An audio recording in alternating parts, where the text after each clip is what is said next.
So the medium class is potentially the most used class in the finals. I obviously don't have the numbers, but it is the class I feel like I see the most, and it is definitely one of the most crucial when it comes to team play and winning a game. So today we're going to be going over a fundamental guide on how to play the medium class.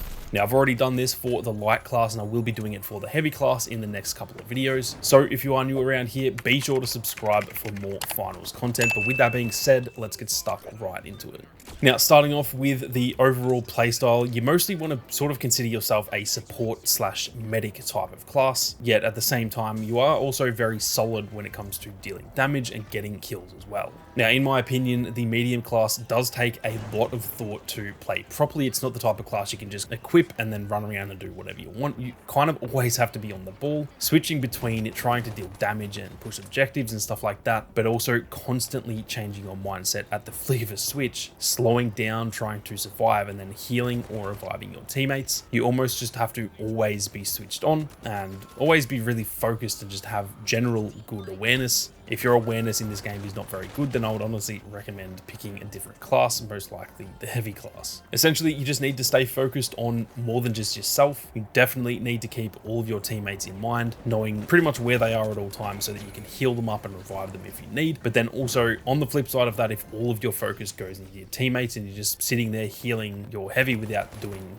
any damage yourself, that is also not helpful either. So it is a bit of a balancing act, and it can definitely be a little bit hard to get the hang of compared to some of those other classes. Now, moving on to the, loadout side of things and starting off with the specialization breakdown, I will straight up say it, unless one of your teammates has the heal beam and is really good with it, you should pretty much always run the heal beam in my opinion. Yes, the turret is very solid to be honest for defending objectives, and yes, the recon sensors are also really good for awareness and helping to communicate with your team where the enemies are. But in my opinion, the heal beam is a clear number one, and to be honest, even if your teammate has the heal beam as well, I think I would still recommend also running the heal beam. It is just so clutch, especially if you can pair it with someone else using it too. You can have essentially unlimited health, and it can really help, especially if you've got a heavy on your team, keeping them constantly alive and just letting them soak up all the damage while you get a few kills, and then simply heal them up and get them back to full health. Now, moving on to the weapon side of things, it is, in my opinion, kind of the same situation that I just mentioned. I think that, at least for me anyway, the AKM is by far the best of the medium's weapon choices, and it is the one that I would definitely recommend, at least starting off with, and obviously it is the default, so I'm going to assume most of you have started off with this weapon.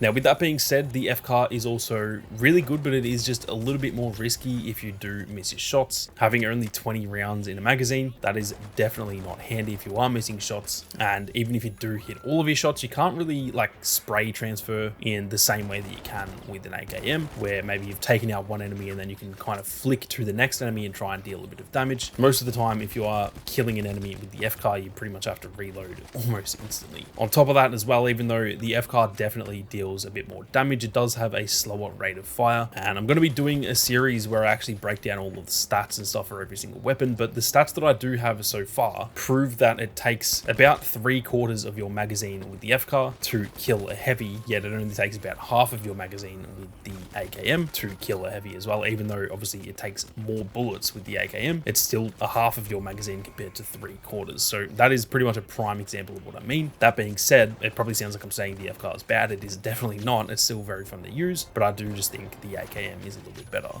As for the other weapon choices, I do think that the Model 1887 and the R357 are also really solid, but they are just a little bit more niche, I guess, so they are more of a personal preference if you really enjoy that type of playstyle, either using a shotgun and getting up close, even though that does actually have some really solid range on it, or maybe sitting a little bit further back with the R357, then obviously those are still very useful, and if that is your playstyle, I would definitely run them as well. Like I said though, I do just feel as though the AKM is essentially the jack of all trades, but it isn't the master of none, as that saying goes, because I do still think it is probably the best weapon in a lot of situations too.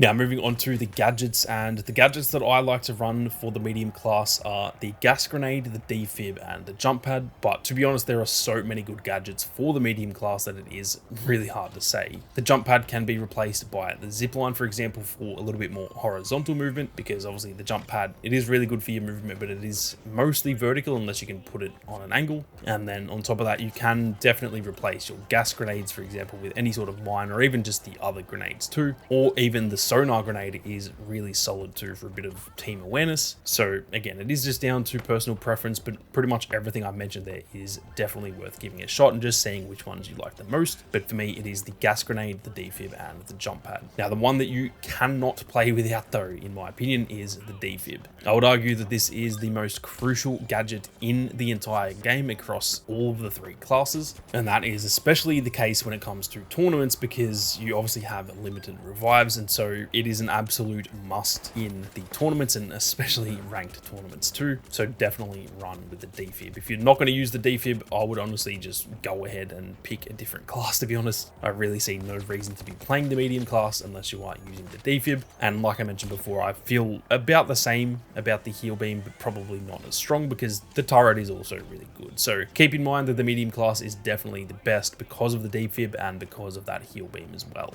Now, as for some key tips to remember when you are playing as the medium class, the main one is realistically just to stick with your teammates at all times, especially when it comes to your heavy or even your other mediums. Obviously, the light class has a little bit more freedom to kind of run off and be a disruptor, so oftentimes you just have to let your light player go and let them do their thing. But if you're not close to your teammates, for example, your heavies and your other mediums, you are not nearly as effective. One of your strongest points is, as I mentioned, the heal beam and the ability to very quickly revive teammates. And if you're on the other side of the map, then obviously that is completely useless. So you may as well, like I said, pick a different class if you are not sticking with your teammates. Something else that is definitely worth getting in the habit of doing is just constantly healing your teammates at pretty much any chance that you can get. If your teammate takes 20 damage, pull your heal beam out, heal him, switch back to your gun. Get in the habit of doing that at all times. It takes literally like 3 seconds to half heal your teammate's health and then get your gun back out. That is going to cause you to win so many more gunfights as a team. And once you get to the point where it becomes a habit more than actually something you have to think about, it is borderline overpowered in my opinion. So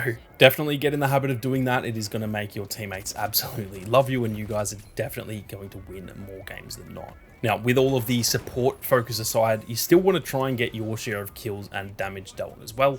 Even though that can be a very tough balancing act, you do still have decent movement as a medium. You get stuff like your jump pad, for example, to increase that even further. And so you can definitely still have that slight little bit of, I guess, a slayer role incorporated into your playstyle, so long as you don't overdo it. Like I said, first and foremost, you want to be making sure that you are supporting your teammates. But if you just sit there with the heal beam literally the whole game and heal your teammates, that is not as useful as you can be. When everything is kind of clear in terms of healing and reviving, you can definitely still be very solid when it comes to getting kills and dealing damage. So that is something you should try and focus on as well, and kind of get the balance right there in terms of balancing that support role as well as the slayer role too.